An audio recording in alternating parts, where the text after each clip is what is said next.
Sa pagsapit ng Kwaresma, unti-unti na nating nasisilayan ang mga Katolikong namamanata, tulad na lamang ng mga nagbabasa ng pasyon.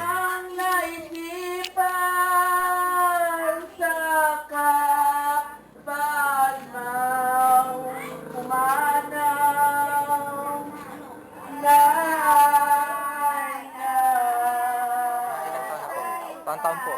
Parang Halimbawa na lamang si Aling Virginia. Bakit naman po kayo nagbabasa?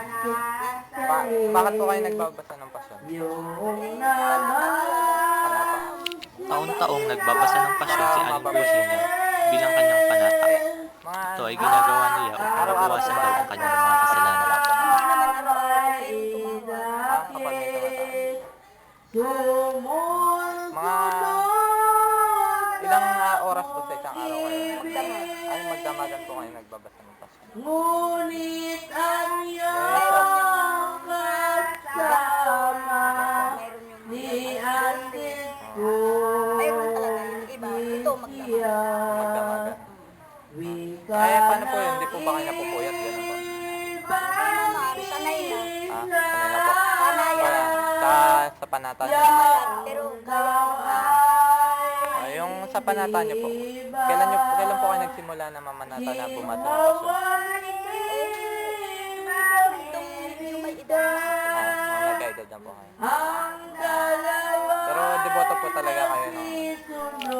Bukod sa pagbabasa ng pasyon, iba't iba pa ang mga panatang isinasagawa ng mga Katoliko tuwing sasapit ang Semana Santa. Mayroong mga nanggagamot, mayroong mga hindi kumakain ng ilang araw o ang tinatawag na pag-aayuno, at may mga nagpipinitensya.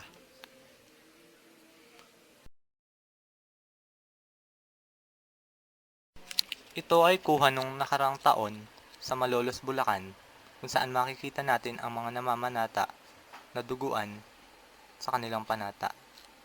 Ito ang penitensya.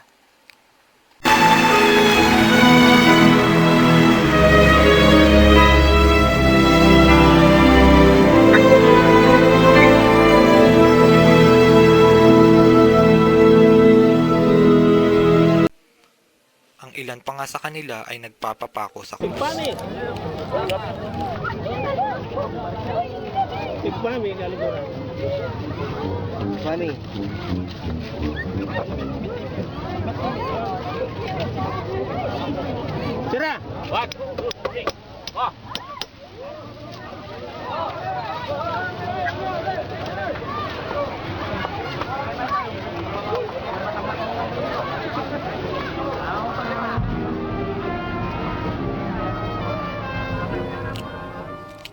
Iba talaga ang impluwensya ng relihiyon sa buhay nating mga Pilipino.